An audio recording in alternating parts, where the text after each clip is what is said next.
Okay, so what we're going to look at now is springs and Hooke's law. We're going to start this unit with an investigation.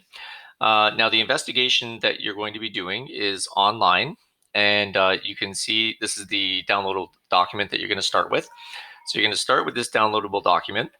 It has the whole investigation as well as a consolidation all set for you. There's a link to the applet. There's a QR code, so if you print this off, you can just use the QR code to get to the applet. And this video tutorial will also be included in the document that you can see right here. This is a sort of an overview of what the applet will look like, and then we're going to talk about how to use that applet. So the purpose of the investigation is to discover Hooke's law. So we're going to see if there's what the relationship is between the applied force of on a spring and how much that spring either compresses or stretches. We're going to come up with a formula for that. We're going to do some graphing, and we're going to find slopes, and we're going to compare areas and all kinds of things. So we're going to talk about the energy stored in the springs as well as what Hooke's law is. Now, the procedure and analysis, you're going to download this, print it off. There's the applet. You're going to watch this video tutorial, and then you're going to start collecting data. And you can see that there's the amount of force. You can do two different activities, one with a 200 Newton per meter spring constant, and one with a 600. You're going to apply 0 newtons of force, find out what the stretch is, 10, 20, 30, 40, 50, 60. Then what you're going to do is you're going to graph it. You're going to graph each one on this sheet. You're going to label the axis, the title, the y-axis, and the x-axis. When you print it, it'll look different. It's not going to be on the wrong page. And you will then draw a line of best fit, and then you will use some simple math, rise over run, to find the slope, including the units of newtons over meters. You're then going to answer these questions.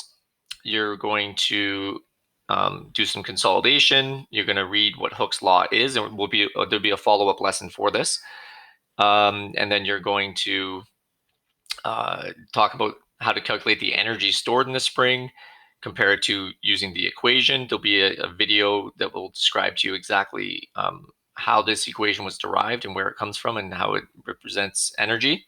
And then a couple of consolidation questions, at which point you will then work on some basic problems. So let's talk about the applet a little bit.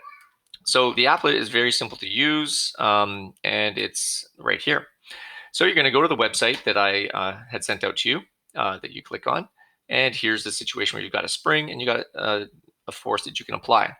Now, as I apply the force, you'll see whether it's a positive force, you can stretch it. If it's a negative force, it's compressing it.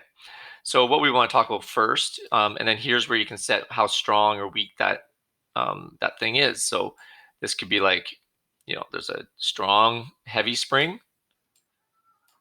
and a very weak spring.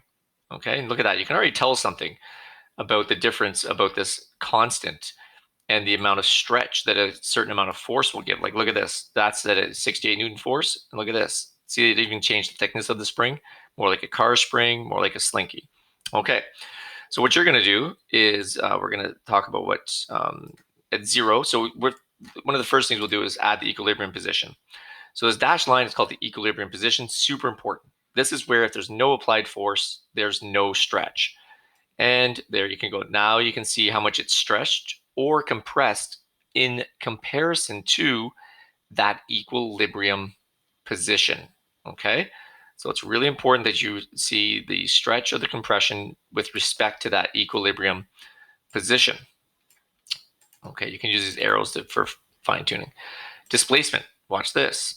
Okay, now it'll measure the displacement in meters and tell you how much it's displaced.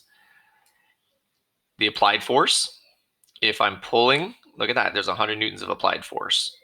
If I compress, there's 100 newtons inward of applied force. Now, what you'll notice is that Newton's third law says that if I'm pulling with 75 newtons of force to the right, and I get a stretch of 16.7 centimeters, then what I notice is that the spring must be pulling back on me. And that's the force. If you pull a spring and stretch it, you know there's a force pulling it back inward. Well, Newton's third law says that the spring force is in the opposite direction.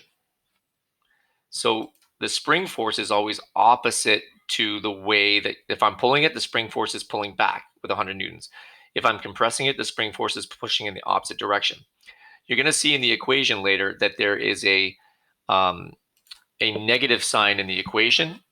And the negative sign is because of Newton's third law, which says that if the applied force, this red one, is that way, then the spring force is in the negative direction of that. If I have a negative applied force, then the spring is pushing in the, when you have a compression, then the spring is pushing back on you. This is like a launcher or a dart gun or something like that. And you're storing energy in it. Okay. So this is how you use the applet. You're going to click all these values, and then you are going to perform the activity. Okay. So that's the gist of it. And what you're going to do now is just do the full walkthrough of this activity and do the follow-up lessons to go with it.